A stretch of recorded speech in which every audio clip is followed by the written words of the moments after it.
The Sesh is proud to be a sponsor of the 2021 virtual symposium put on by Iowa Soccer Association. Registration for both individuals and organizations are still available at www.iowasoccer.org.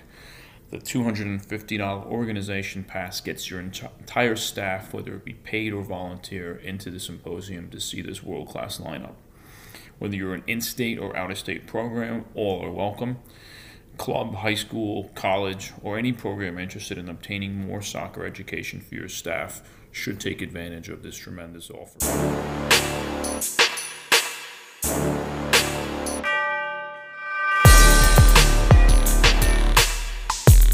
Welcome once again to episode 13 of the Sesh, powered by Cornbread Coaching FC.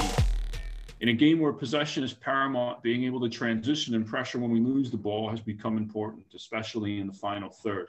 Here to talk with us a bit about disrupting opposition as they look to build out is Sam Snow.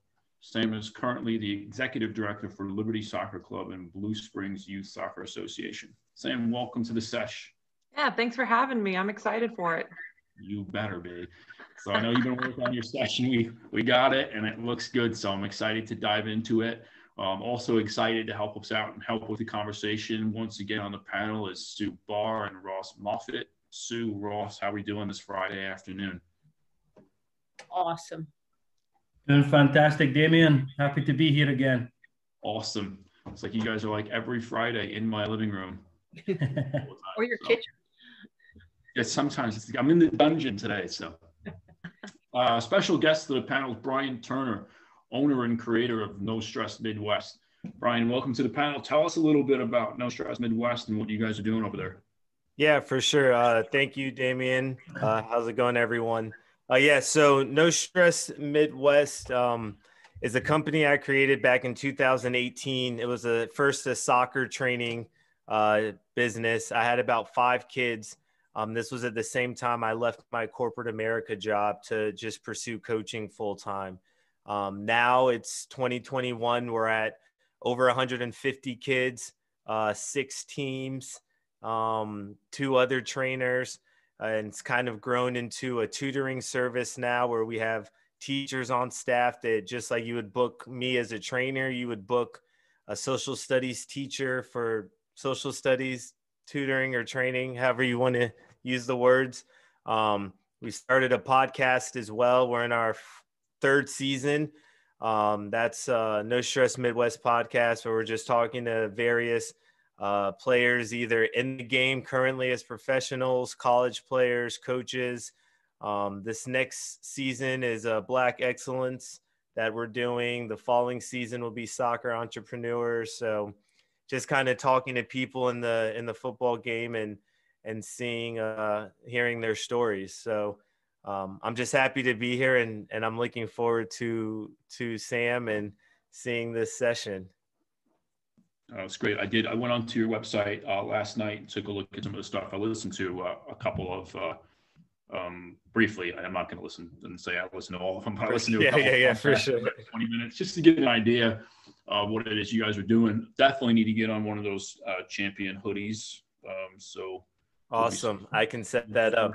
I know the owner, so I'll talk to him for you. I like the branding. It's great.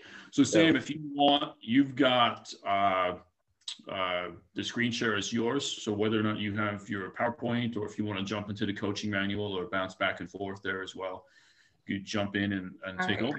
Yeah, I will just do coaching manual. Shout out to the coaching manual. Yeah. So this was my first time working in it. Holy crap. I signed up for my own account. It's good. I actually submitted a session for my B license the other day, and I used the images from the coaching manual because it was just so much easier to mess around with than the Learning Center. No offense to USSR. Yeah, so much easier. So much easier. I mean, yeah, Learning Center is great, but I don't know anyone that thinks DPC is a functioning tool. So I'm with you there. Ross is just on mute somewhere. He's like, Yeah, no comments. That's funny. Okay.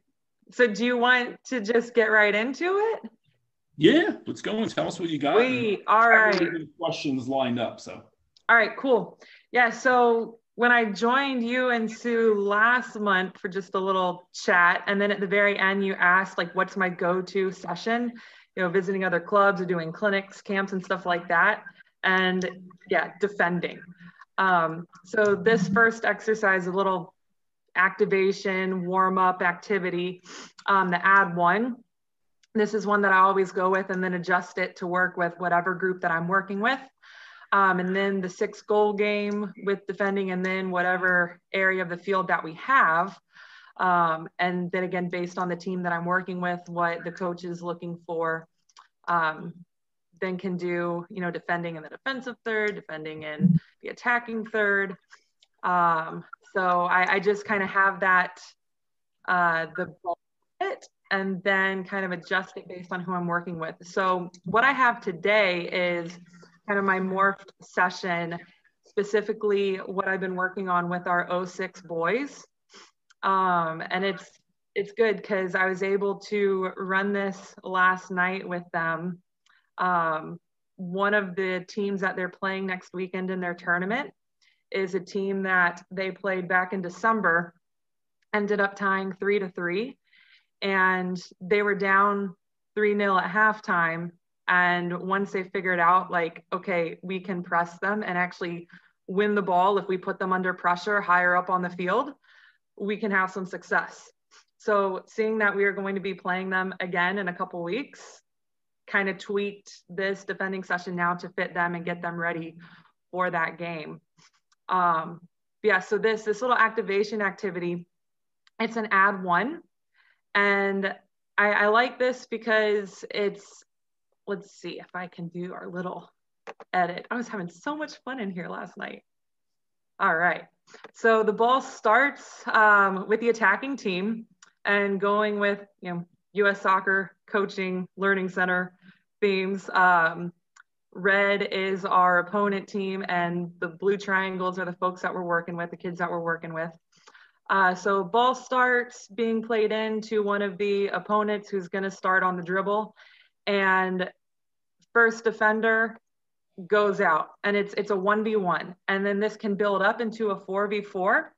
The way you add one though is if first thing we want to try and do is for that first defender, if he can just slow it down, all right, and not allow that opponent to get past him with the ball. If the opponent does get past, then that's where a new defender would then jump in and add. Yeah, if I can get that going. So if our first defender gets beat, that's when the second defender now does jump in. And when a second defender jumps in, that's when another attacker can jump in too. So then it's 2v2. And then the other way that you can add players in then is if the ball gets played back, because we want to try and force the opponent back, all right, we want to deny them going forward. Let's see if we can force them to get back and then force them into a smaller area. We can then eventually try and win it. But if the ball does go back, then we want that player who's already been pressuring the ball closest to it to still continue on, keep hunting down that ball. And then we can add in another defender, and we're getting into now 3v3. Like I said, it can build up to a 4v4. So the original plan, at least with the session last night with the 06 boys, there's 16 players. So was planning to have 2 fields going. So then we can have 4 and 4 on each field. Of course, the way it always happens, you know, not everybody shows up. So one field was 4v3, but to me, if we're defending with numbers down, that's more realistic to the game anyways. But so that's our little activation activity before we get into the bigger picture. And then it also works out well because the first bit of practice, we don't have access to a big goal. We don't even have access to half a field until like the last 25, 30 minutes. So this works for the space that we have as well.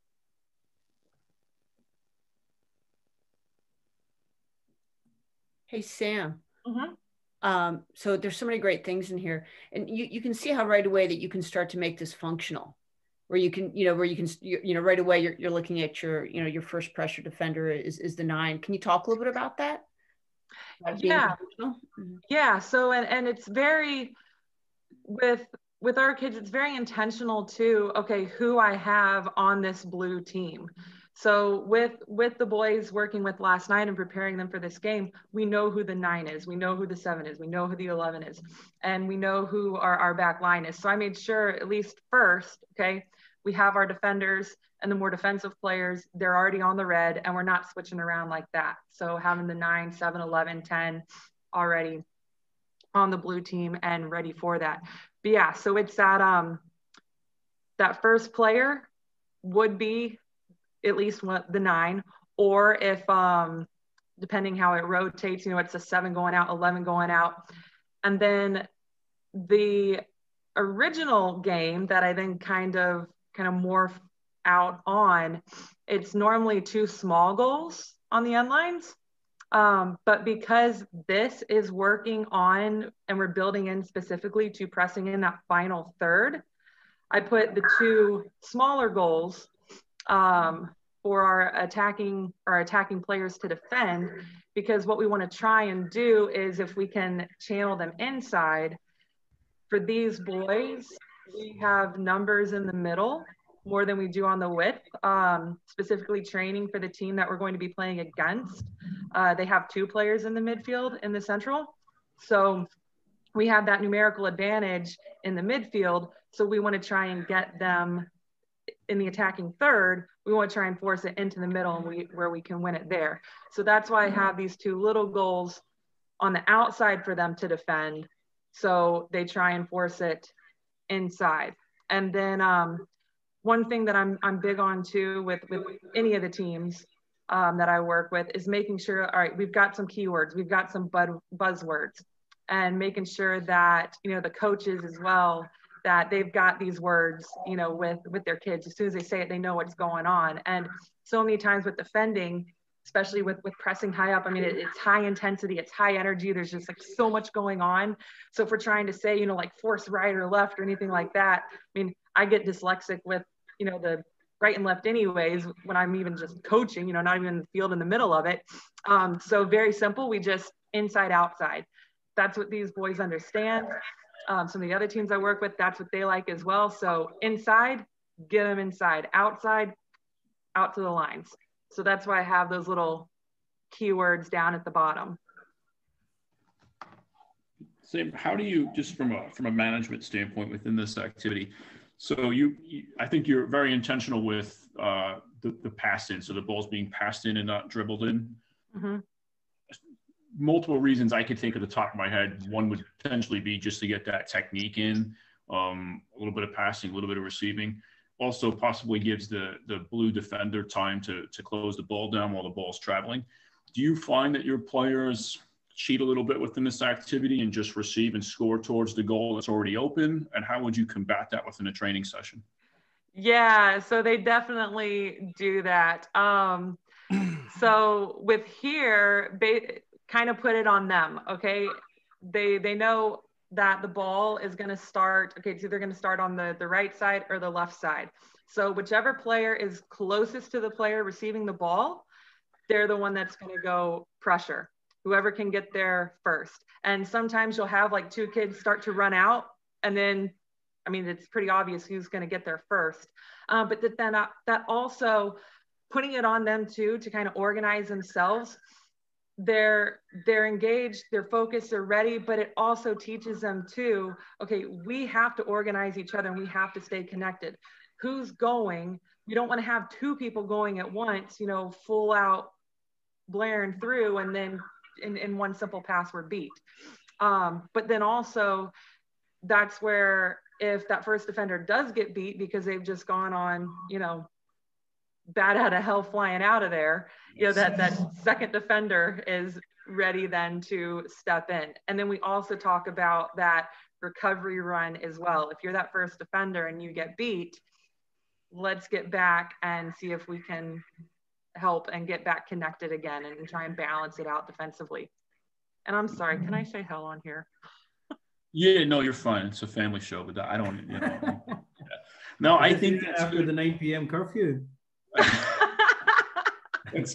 It's good that I like there's the obviously last time we spoke, Sam, we spoke a little bit about a passing pattern that I did, and you were saying, well, there was player choice in there as well. And so this does give players autonomy a little bit to make sense, a little bit of zonal defending. Hey, the ball's on your side of the field. You should be going. It makes more sense to be able to close it down.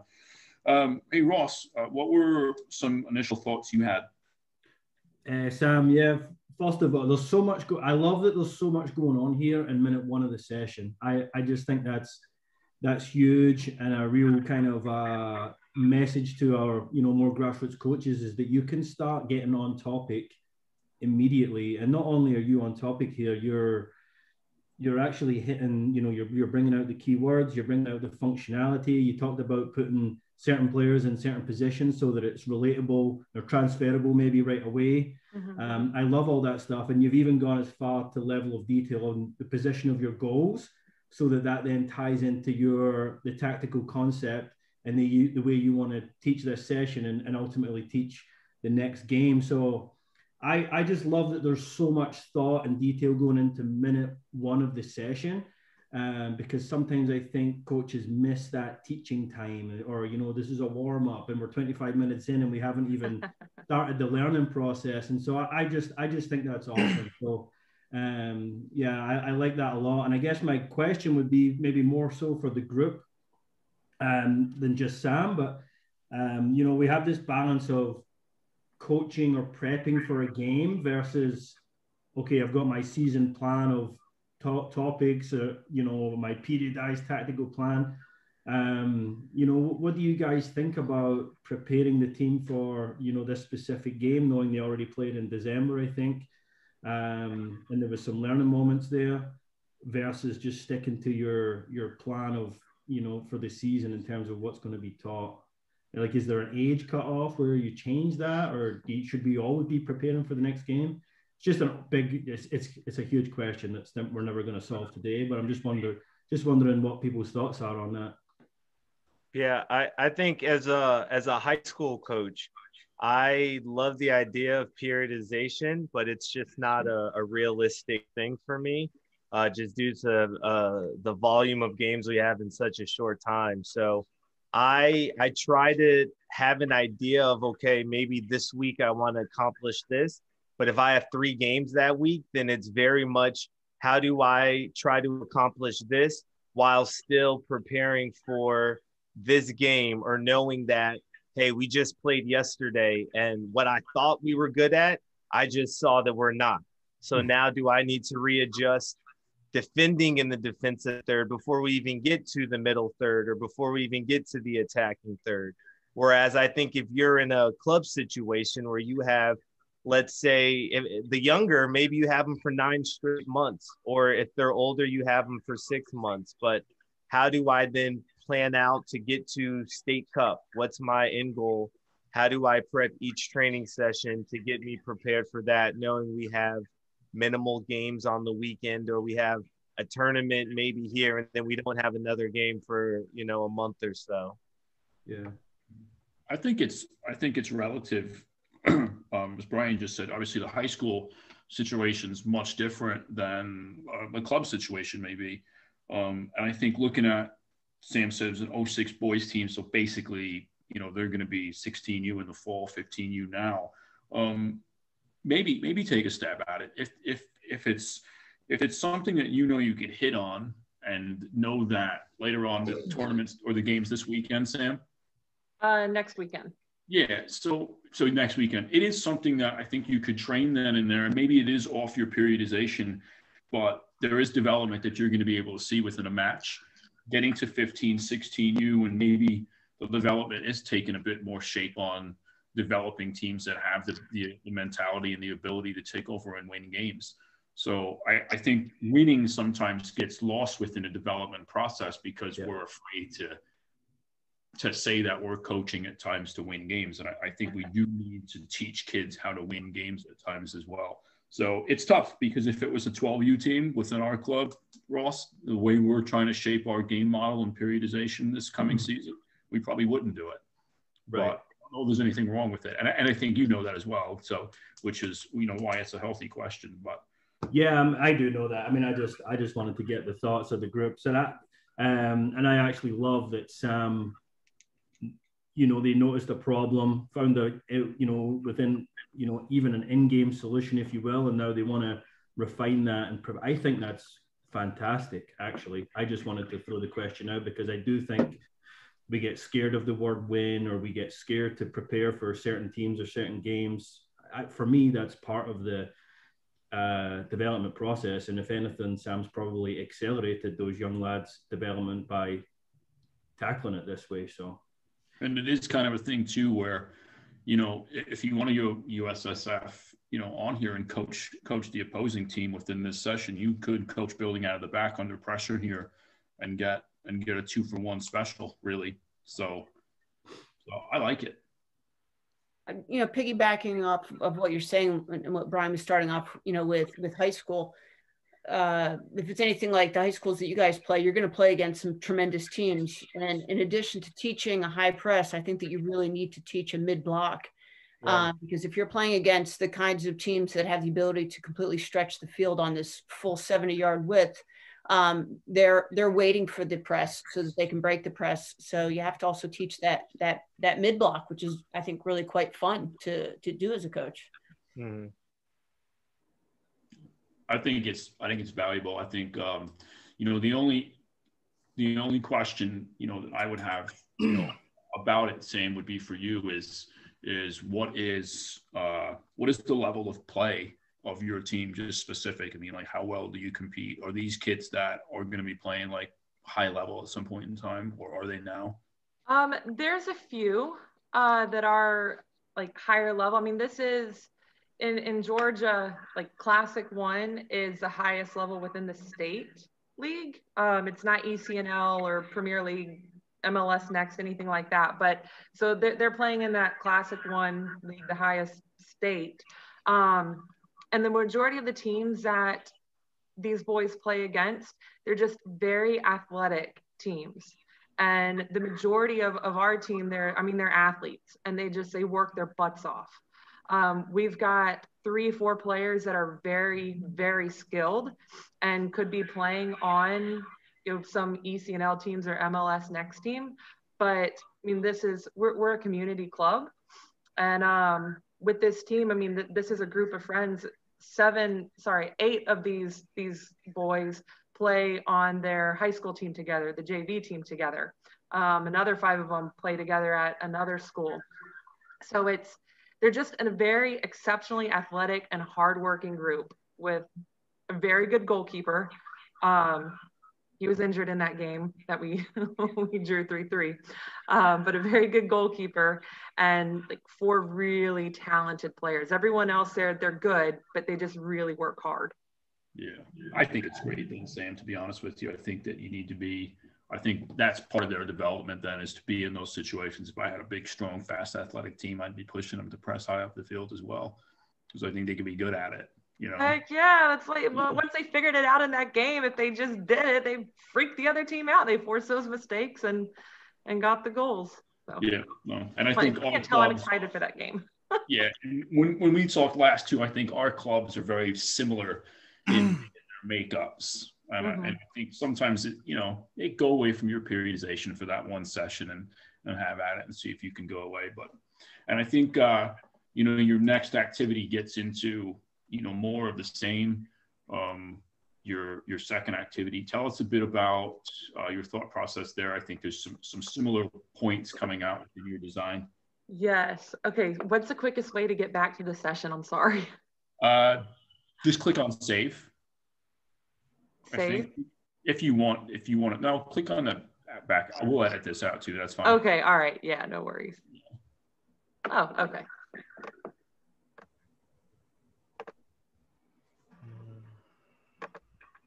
All right. Yeah. There we go. Yeah. So this was my little spin then on the 6-goal game that we talked about too, last conversation, that everybody knows and loves and has. So again, just adjusted the 6-goal game to fit these boys, made it 5 goals. And I left the 3 goals for them to defend, because that was more realistic as far as you know, for the red team playing out of the back, there's their options is like the 7 or the 11 getting wide, or the 10 or possibly even the 9 checking back, you know, essentially to receive the ball. So that's why I left the 3 goals for our blue team to defend against, because those would be the options for red to find the ball forward, and then bringing in the 2 goals centrally for blue to attack. So when they win it, and if we win it in the final third, let's get the goal as fast as possible. You know, if we don't have to play it out wide, let's not play it out wide. Let's just get a chance on goal. So that's why I had those 2 goals brought in just a little bit more central. So as soon as we do win it, boom, can we find it going forward centrally?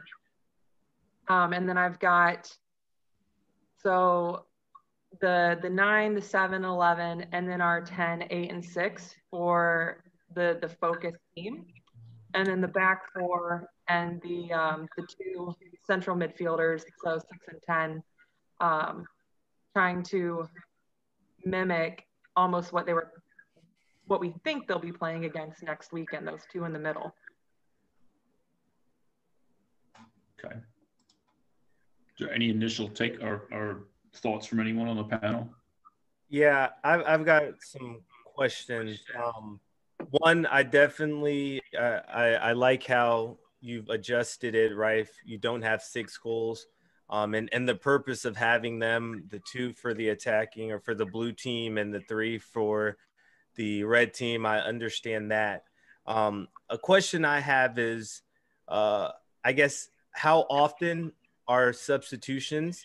And I ask because the target team or the focus team in blue, those forwards, those 7 and 11s have a ton of ground to cover in 1v1 scenarios where the center mids, right, 2 of them are covered by the other 2. So you just have that 6 there to then cover a ton of ground either way. So if this is a free-flowing thing, those forwards are going to tire out very quickly. So one, if you've thought about that, or what are the substitution patterns, and maybe you have thought about that and you just have quick subs. Yeah, so what we ended up doing, because again, to keep all the players involved, we had our subs, if you will, actually acting as targets in front of those 2 smaller goals. And why can't I? Zoom's in the way. I'm gonna move Zoom over. So these guys were actually acting as targets then, as like the opponent's 7 and 11 to receive that ball. They weren't able to move off that line though. They were just there as that passing option. But then after a few rounds, because it is very high intensity and we want it to be high intensity, and if they just keep going, to your point, Brian, I mean, they are going to get tired, and you're not going to spend, 90 minutes pressing. There's going to be those moments. So have to be realistic too, just within the macro periodization, okay, making sure that they're taken care of and that they are getting the rest that they need. Don't need to wear them out for this. So it was just as simple then, all right, once saw that they were starting to, come back a little bit, they weren't pressing, they weren't doing what we're trying to work on. It was just simple as, all right, this one coming out and this one going in, and giving them the rest that way. So you said they were target players. Targets for who? They're targets for the opponent team. So actually, in what I did, because we can't swap pennies anyways because of COVID right now, so they had on their blue pennies, and then I just tossed them an orange penny to put on over the blue while they were the target. And then when they switched out, they just took it off. So what's the difference between the target player and the goal then? There wasn't really a difference. I mean, the goals are just there to act as that option as the pass. But since I had the subs and we put it all on one field to keep everybody involved, we had these players then who are our subs, we just put them as the targets. So it just makes it a little bit more realistic. So then actually just what we ended up doing was backing these goals off a little bit. And then of course, because they're 14, 15-year-old kids, what this knucklehead right here, he gets the ball and he turns around and just blasts it into the tiny goal. Right. When you receive that ball the first time. Right. But it just keeps them all involved and in it. And that way too, you know, I don't have the subs that's there. Now, there was one player that I did need to speak with individually. So since this little goal was right here, when he came off and was replaced by his teammate, I just pulled him over a little bit. So they still had this option of the goal to play, the opponent team did. They still had that option, you know, to play out while I was just talking individually with this player. And then once I was done, then he just went back in and he replaced the goal then as that target going forward. Okay. And I'm done. And this isn't, I don't need an answer, but maybe something is having those target players serve as just defenders for the focus team. Because then I think by having that there, you might have the 7 and 11 knowing that there's someone behind them. Now they'll definitely keep wanting to press because they know that if they do get beat, it's not the end of the world, versus if they know there's no one behind them, like you said, they're just going to sit back and be smart because they're not trying to make a 20-yard, 30-yard run back there. So yeah, just a suggestion on my end. No, I like that because that's true. And that gets into the whole, you know, if we were doing the OLI methodology, right, keeping it game-like. And so, yeah, and that's how that started to happen. Then, yeah, I like that point. Yeah, and it's just because now the player's mindset automatically changes without you having to say anything because they automatically, you know, they see someone behind them. Okay, I can press. I'm okay if I get beat because there's someone there. Yeah. Yeah, lots to take away and build off of. I want to build off both of them, and obviously Sue and Ross jump in.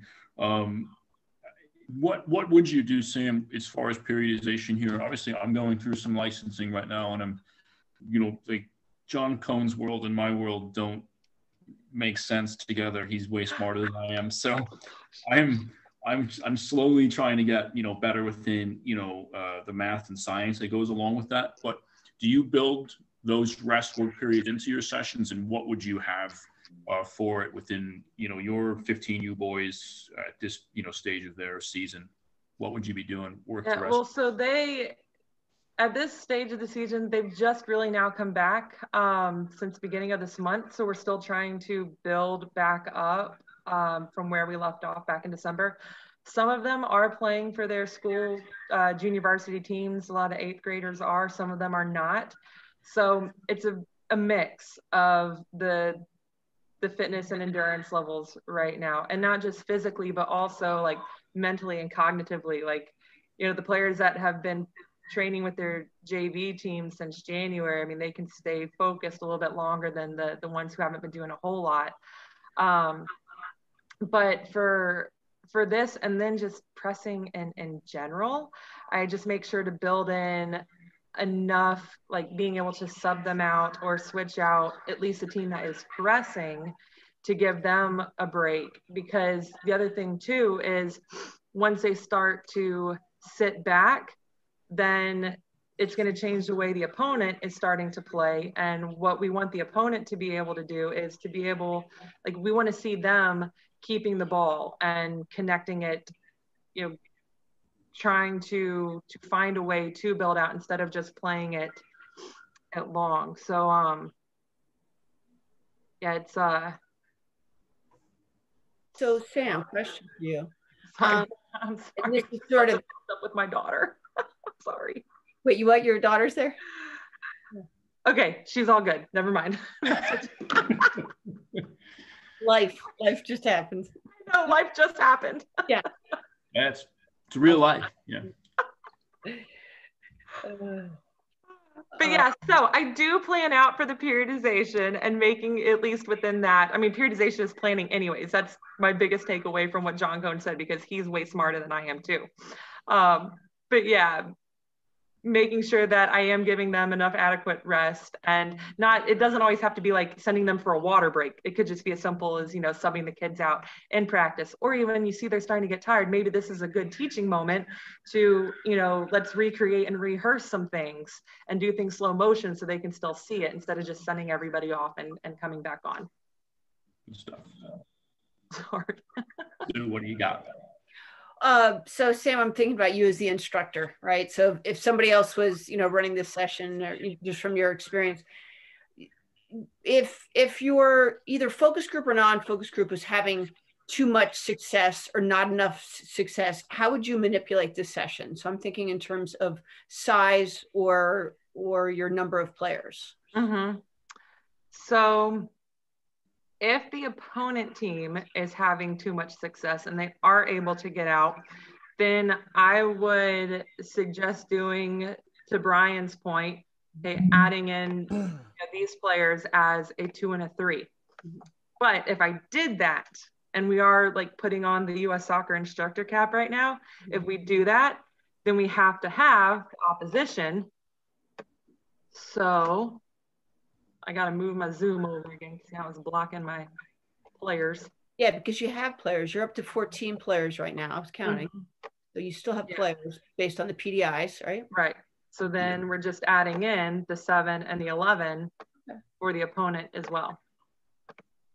Yeah, I think that's the component. I think if you add the 2 and 3, in order for it to be realistic, then you have to put the 7 and 11 in. Mm-hmm. Or what would happen if instead of the 7 and 11, you just added a 10 for the opponent team, and then now you keep the 2 and 3, but then now you just have the center mid matchup there, right? So then now 1v1 scenarios where that 6 doesn't have that flexibility. So if you want to make it so the opponent team now has a little more success with that, you could try that as well.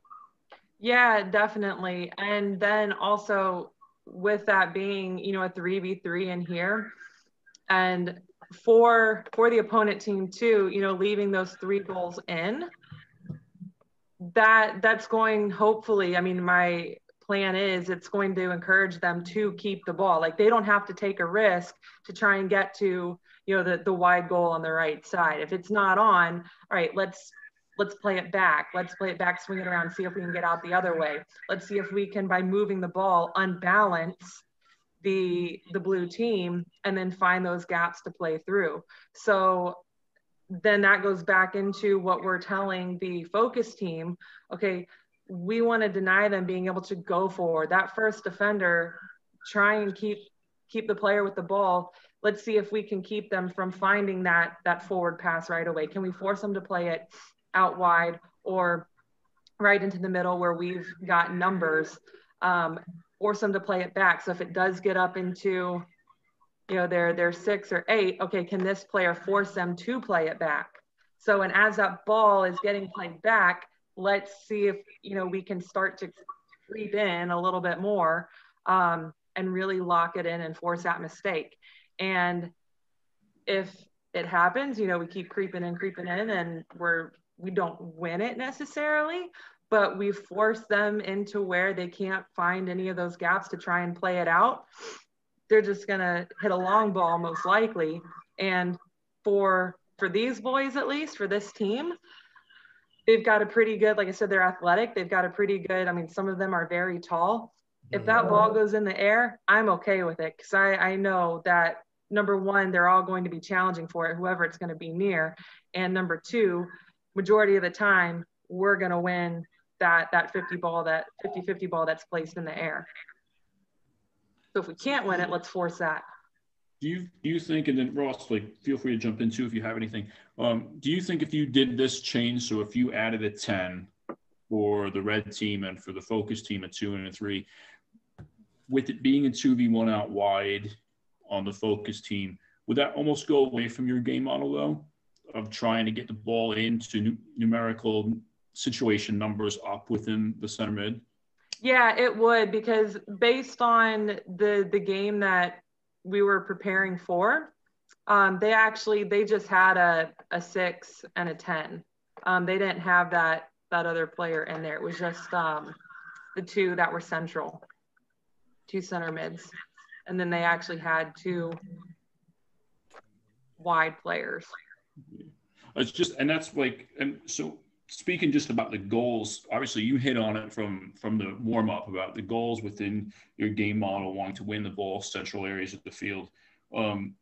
How could the goals within this activity then change if you put goals a bit closer to each other, the three goals, and particularly,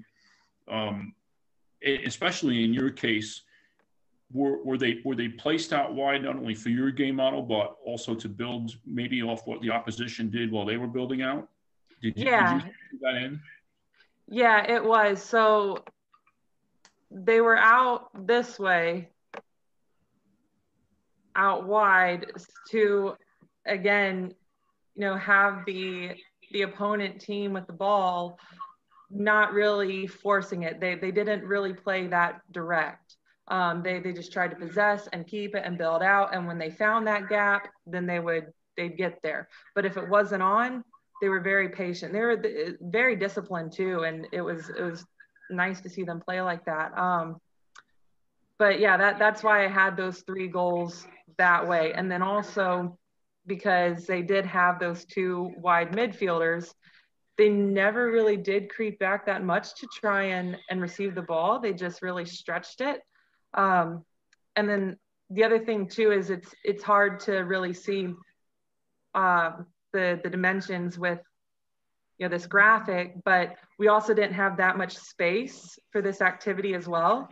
So I didn't want to add in too many players either in that small cramped space, because that's not realistic to what they were seeing as well, where those players are going to be when we get on the bigger pitch. Okay. And then for your third activity, basically just to build off here, same field size. Actually, you've just now gone away from the two goals into a big goal. Yeah, because that last bit of practice, we get to have the big goal. Does that change anything within player behavior with your group? Yes, it does, because they will play high, they will press, they'll try and win it, but it's like once they can score on the big goal and like they can shoot, that intensity just rises. The energy is right. They're like, oh man, if I win it, I can go straight to goal. Because even though they're older players, still, I've got to constantly remind them, when they first get out to the field, do not start shooting on the goal. You're gonna pull something. So warm up first. Let's play a little bit, and then we'll get to that. But yeah, so it just makes it feel, it's more like the game. We've got the goalkeeper in there, and then that also helps with the opponent and being able to keep the ball a little bit more. Now they also have their goalkeeper that they can play back to and work to build it out. And these kids, we use our goalkeeper a lot as well, when we're not trying to play very direct, and our goalkeeper is comfortable with his feet. So it mimics, having that in there, it mimics what we want to see from the attacking team, from our attacking players, how we want them pressing. And then it also is mimicking, okay, how we want our defending unit and those center midfielders, especially the 6, and all right, let's try and keep it and unbalance the team defending us. Let's unbalance them to then try and play it forward. Moffat, jump in. I really want to get your perspective on this being the third activity, being as that it is pretty similar to the second activity. I just want to get your thoughts. Yeah, so I've just been kind of quietly absorbing all the information. I think it's hard for me to do these episodes of the Sesh and not put my grassroots instructor hat on. I almost feel a responsibility to make sure the audience is also picking up on all of the great details. And so over the last 5 to 10 minutes, for me, I think the biggest takeaway is recognizing the implications. So you guys had a great discussion about putting extra player in certain areas, adding numbers, but then also going, okay, so what would the implications be of that? And obviously it does change. And Sam had very specific reasons why, she had it set up the way she did. Same with the position of the goals, for example, in the last activity and now this one. What are the implications of the goals being wide or closer together? And does it make sense? And I think that really speaks to Sam taking a very specific game moment, in this case, an actual real one that the players have already experienced, which is arguably even better, And then she's almost just reversed engineered from that game moment. So I think a lot of the time, what I see in the grassroots courses is the coaches want to get to coaching very, very quickly. They want to get to the information and the coaching points and, all the cool stuff we wrote down. And I think what we're seeing here with Sam is a real attention to the setup of the exercise and the conditioning of the environment, if you will, so that it's really the environment is naturally bringing out those moments that she wants to hone in and refine. So I think in the grassroots language, it's, that first element of the 5 elements is organization. And I see us skip by organization right away and we get to coaching. Whereas Sam's done a great job of doing the opposite here and taking a very specific game moment, thinking about why the goals are there, thinking about why certain players are in certain places. And I guess for the grassroots coaches that listen in, there is different ways you can manipulate the environment. Just think about what are the implications? What are the implications of the goals being closer versus wider? Does that bring out my topic a little more successfully? So anyway, that was not a question. I just went on a 5-minute monologue. I apologize. I haven't said anything for a while. We haven't heard you for a while. So that'd be my thoughts there. Damo, I think you asked, given that the third exercise is similar to the second. Yeah, for me, I'm all for that personally. I feel like the flow and the progression of the session should feel like that, especially when you're working on a very specific tactical concept. Then why throw a whole different game out there at this stage in the session, and now they've got to relearn a new game instead of just continuing the learning line, if you will, into just all it is. It's just a slightly more realistic environment with the bigger goals. So yeah, I'd definitely be okay with that. I think sometimes we get in trouble when we start trying to come up with a new game, a new exercise, and we end up just explaining the game rather than continuing to build on the concepts. So yeah, and that's that's the great point of it, is that there's no downtime here, right? We don't have to do anything. Yeah. The big goal's probably in place as it is. We're just moving it up, staking it, and we're moving on. So I think it's great. Sam, when you get into your fourth and final activity, your player numbers are pretty similar. So to go to perhaps the discussion with Brian in this stage is, if you had the numbers, would you start to add in a 2, 3, 7, and 11 within here? And then if so, would you shift your focus on that relationship between the 3 and 11 pressing, the 2 and the 7 pressing, or is that something that you might layer into a future session? That's something that I might layer into the future session. I mean, this was the numbers that we had. I mean, I could,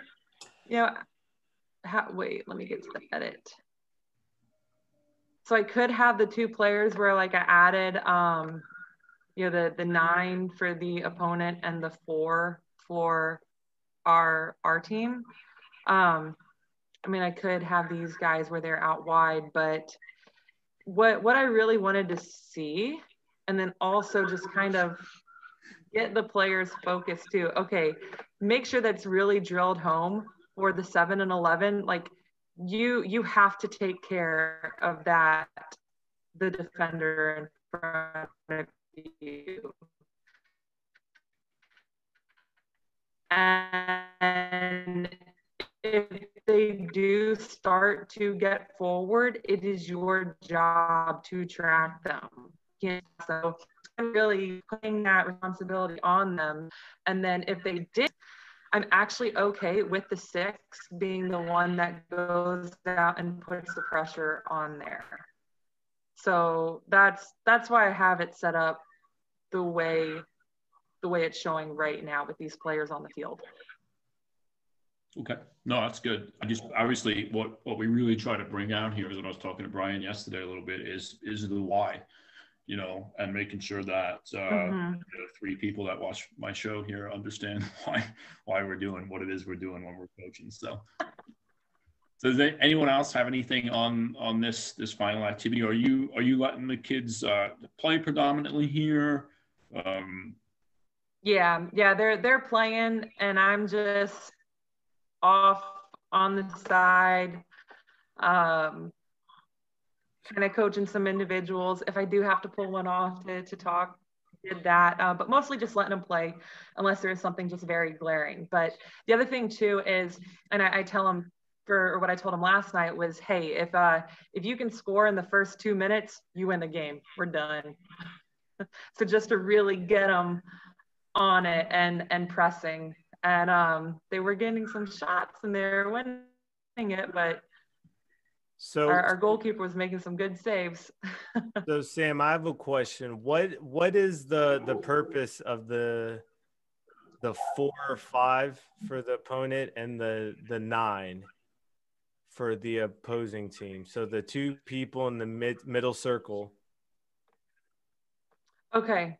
Yeah, so I actually took out that third goal. Okay.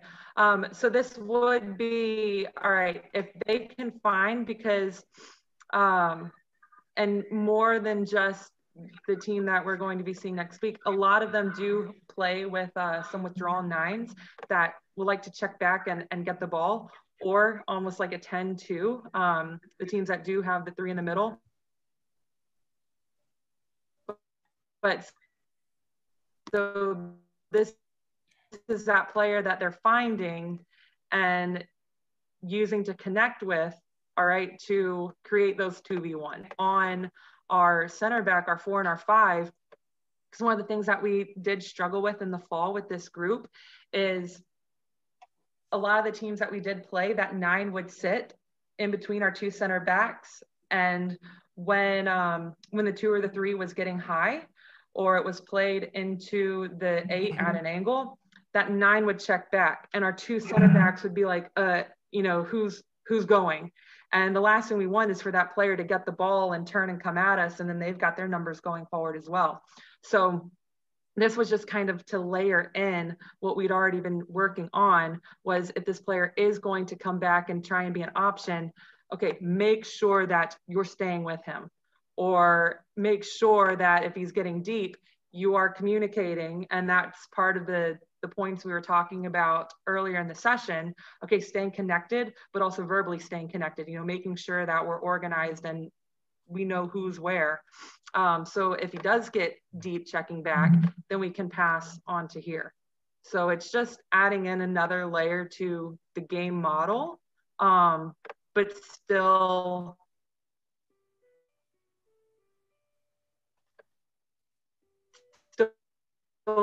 keeping true to what we're trying to get done for this session. Okay. Yeah. So, and maybe something or another option, if you, instead of having those 2 goals wide, because I still really feel for those 7 and 11s, because they've got, half a field to cover by themselves.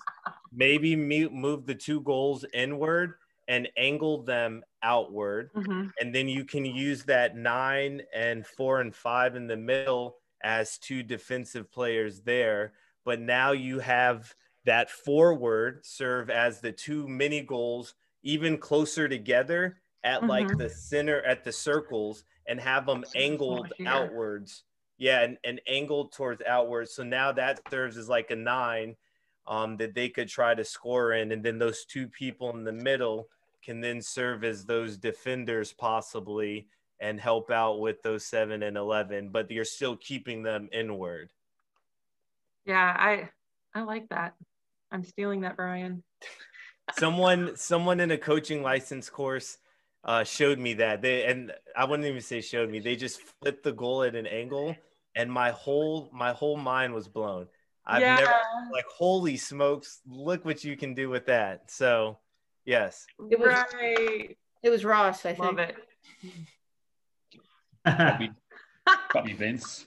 Definitely wasn't me, but it does speak to what I was talking about, just in terms of those little variations. Manipulations can actually change the environment a whole lot. So it's pretty cool. Yeah, and the behaviors, right? And just the person, the the human behaviors all change with the angled goals, because now you can't score straight on. So now you know you have to create the wide presence to open up that defense or to get a straight shot on goal. So, you know, just different things. You can even angle them inwards to change it up. But like Ross was saying, a little variation changes the whole demeanor now of that person, because his responsibility has changed. Yeah, I like that. You know, when we were talking a little bit about periodization, and you know, you've got, you know, trying to hit multiple topics, and your one club might say, okay, we're going to do a lot of defending work on Tuesday, or we're going to do some attacking work on Thursday. You know, I kind of like to have a whole week to be able to work on a defending topic. And, you know, to your point, what Brian's saying is that, you know, there's a lot of work in here for the 7 and 11 without having a 2 and 3 to come in as, you know, in those cover areas. So you can almost just focus it on your front 5, you know, in the beginning, and then you can, you know, add those players into another session, because they clearly have a role and responsibility. And then the other thing I thought was, you know, right now, the way that your balls are set up, they're, you know, we're always kind of putting ourselves in a situation of a goal kick. So obviously that's not completely game natural. So would you put some balls somewhere else, or, you know, what are your thoughts?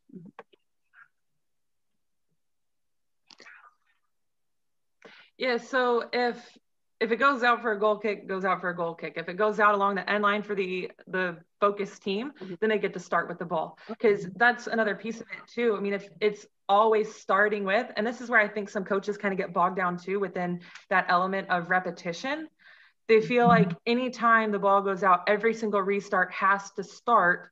Okay, if my focus team were working on defending, every restart has to start with the ball and the goalkeeper and the opponent team starting with it, so we can keep having the repetitions of defending. But it's not game like, and all that's going to do is just wear the kids down too. So keeping it game like, all right, if you earn the ball, you earn it, you know, and if it goes out on the sidelines, we play the throw-ins. That's game like. If you earn a corner, take your corner. Love it.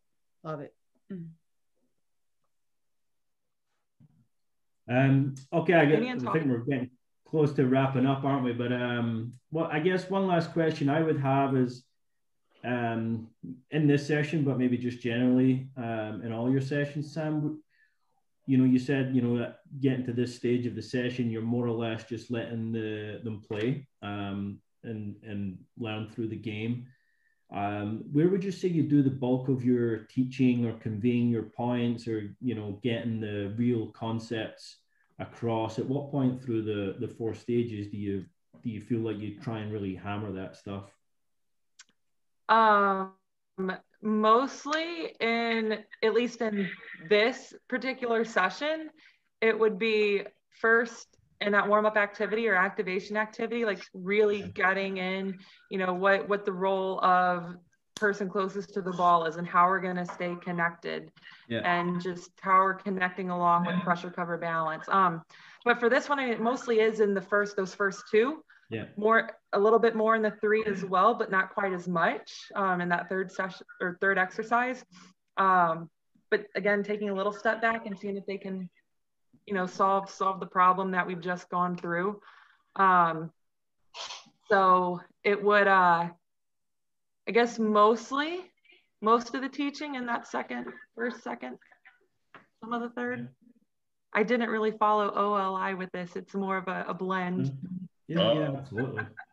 Well, I think that could lead to another, and part of what we did with Sam is, and probably some new stuff we'll bring to the sessions we record, kind of our pre-meeting on this, where we talked a little bit about methodologies and the usage of mixing methodologies and not having to be fixed to one as a coach in general, or even within a day. Like, you can mix and match methodologies and be fine. Not when you're doing a license, stick to what they want you to do, but within real world, you can mix and match. It's fine. So I think this is great. I think the conversation's been great. I appreciate, you know, everyone for coming on. Sam, we'll get your sessions. So great that I have it into the coaching manual, because I can then print this out and put it out on Twitter and let more and more people get access to it. So that's something we'll definitely do, as long as you're cool with that.